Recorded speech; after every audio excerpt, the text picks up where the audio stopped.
There are nine things you have to consider before you get your gates for your building. And one of them, number one, is the size of your land. You have to consider the size of your land, the size of the land you have, to know exactly the type of gate you need. Most especially, sometimes when you have a 50 by 100 for land and you're using the 50 for the entrance, so you have to calculate that 50. You have to work with the 50 and know exactly, are you going for a 14 feet gate and are you going for a 12 feet gate? For the normal opening, the gates that they open on two sides, sometimes they call it a textbook opening. Sometimes the standard size is always 12 feet.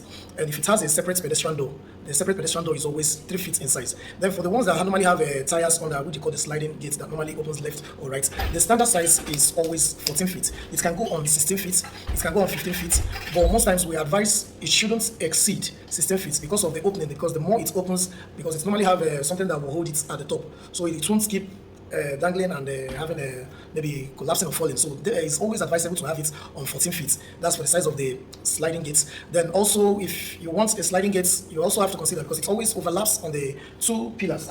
For instance, this is the first pillar, this is the first pillar, and it's always overlaps at the back. So we have to have a roller at the top. So this is the pillar. The pillar is taking like 2 feet, minimum of 2 feet. So when it slides open and it's closing, so that the gap at the front will end up 2 feet on both sides, making it 10 feet remaining. At least 10 feet a vehicle can enter, even if you're driving from one angle to enter to the other side of the compound. Then another thing to consider is the position of the access road, because some buildings, their access road is normally tiny. So we advise you have your gates sometimes at the corner piece, depending on the size or depending on the position of your land. And another thing is that is necessary for before you select the type of gates you want is the position of the building on the land. Position of your building. Sometimes your security house normally comes sometimes in the left or in the right. So it's advisable to position your gates close to the security house so that the security man will not have much work to do running from one point to another to open up the gates. Then another one to consider is the fence design type. Some gates normally come with fence grills, the design that normally come on top of the fence. So when you're selecting the gates you want, make sure you ask for the design for the fence rail. Sometimes being uniform is the best. When you have the same design on the gates, you also have the same design on the fence rail. It makes it look more beautiful and amazing. Then another one you have to also consider is the color and shape of your building.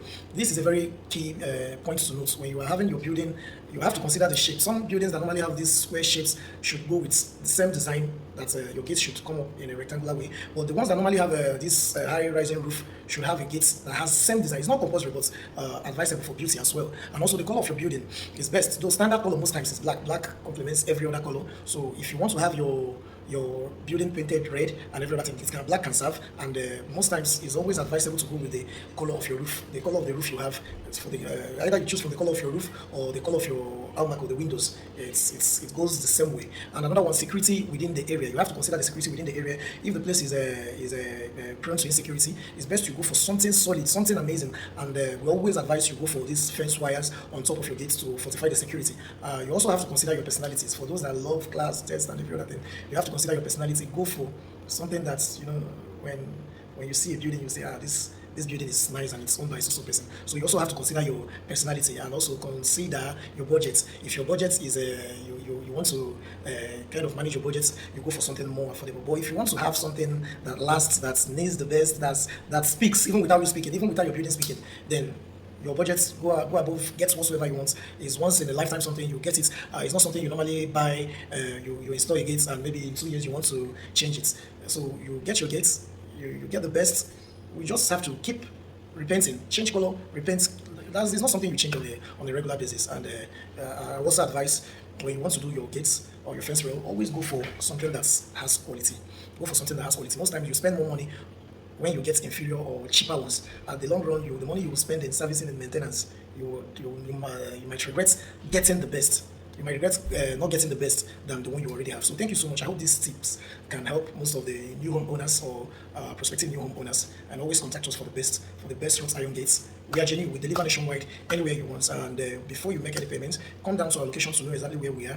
Our number is 090-3000-5565. Before you make any payments, come to our location, know us, then we know you, then you can. But if you feel you want to make business, do business with us on trust, we are genuine, we are real. If we are not genuine, we won't come on camera to tell you that we are doing something like this. So stay blessed and have a prosperous and blessed Sunday. And I forgot, Happy New Month to us. Thank you.